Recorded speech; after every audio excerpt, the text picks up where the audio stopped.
Cuba, c'est une des études à laquelle on procède quand on étudie la guerre froide en première. Et Cuba, c'est un peu le paroxysme de la guerre froide, c'est la crise par excellence, et c'est la raison pour laquelle on s'y attarde. Alors, quel est le contexte?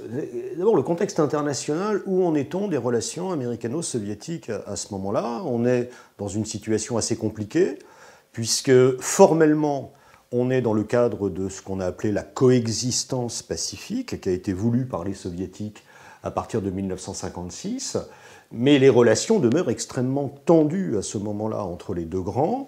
Il y a des problèmes extrêmement chauds. On peut penser notamment à la question de Berlin, qui s'est beaucoup aggravée à la fin des années 1950, à partir de l'ultimatum de Khrouchtchev en 1958. Au plan régional, que se passe-t-il? Bon, Cuba est une île qui est au large de la Floride, à proximité des côtes américaines, et en 1959, Fidel Castro prend le pouvoir à Cuba. Alors, il nationalise les entreprises américaines qui étaient solidement installées sur l'île, il provoque la fuite de Cubains qui étaient opposés à Castro, et les Américains répondent à ces nationalisations par un embargo, c'est-à-dire par l'arrêt des relations commerciales, économiques, financières avec Cuba, ce qui va pousser Castro dans les bras des Soviétiques, qui, évidemment, voient là une occasion d'avancer un pion sur l'échiquier de la guerre froide.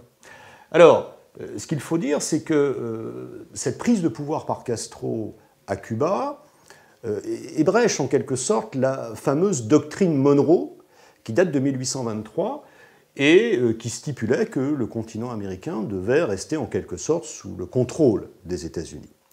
Donc le communisme, enfin disons le socialisme, parce que Castro n'est pas formellement communiste à la base, s'approche dangereusement aux yeux des Américains des côtes américaines.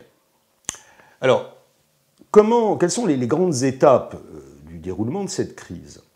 Nikita Khrouchtchev, qui est à la tête de l'Union soviétique à l'époque, profite de la situation pour décider d'installer sur l'île de Cuba des missiles nucléaires et des rampes de lancement de missiles nucléaires, avec comme motif le projet de protéger Cuba d'une éventuelle invasion américaine, puisque les Américains, en 1961, avaient tenté un débarquement qui, a lamentablement échoué, le débarquement de la baie des Cochons.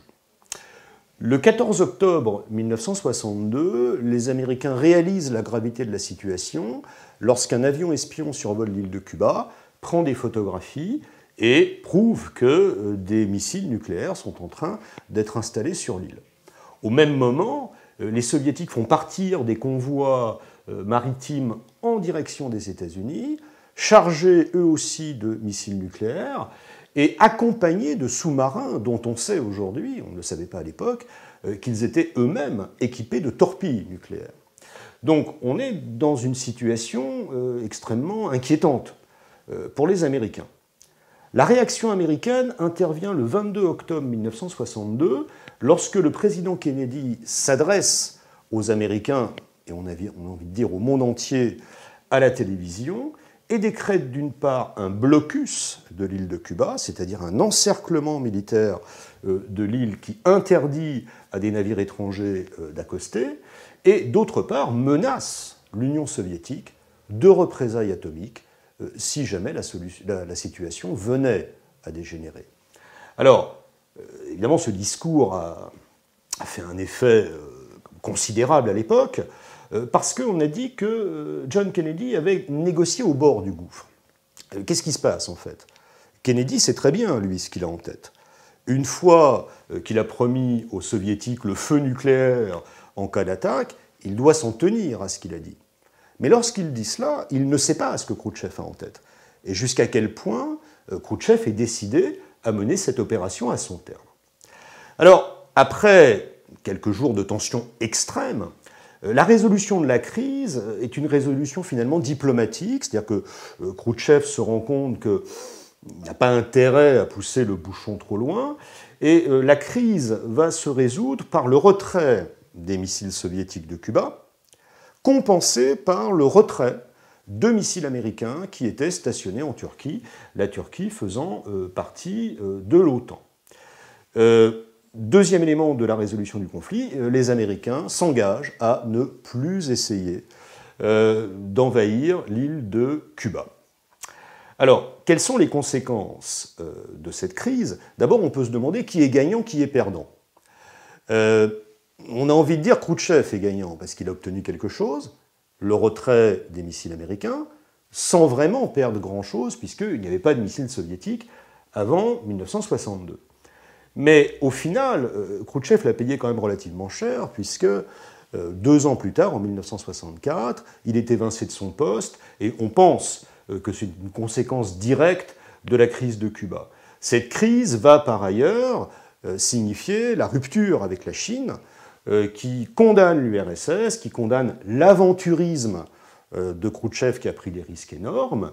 Et au final, Kennedy peut apparaître, avec la sagesse diplomatique dont il a fait preuve, comme le gagnant de cette affaire. On peut se demander aussi si Kennedy ne l'a pas payé de sa vie, puisque parmi les hypothèses qui circulent autour de la mort du président américain, il y a celle qui incrimine des Cubains anticastristes qui auraient fait assassiner Kennedy.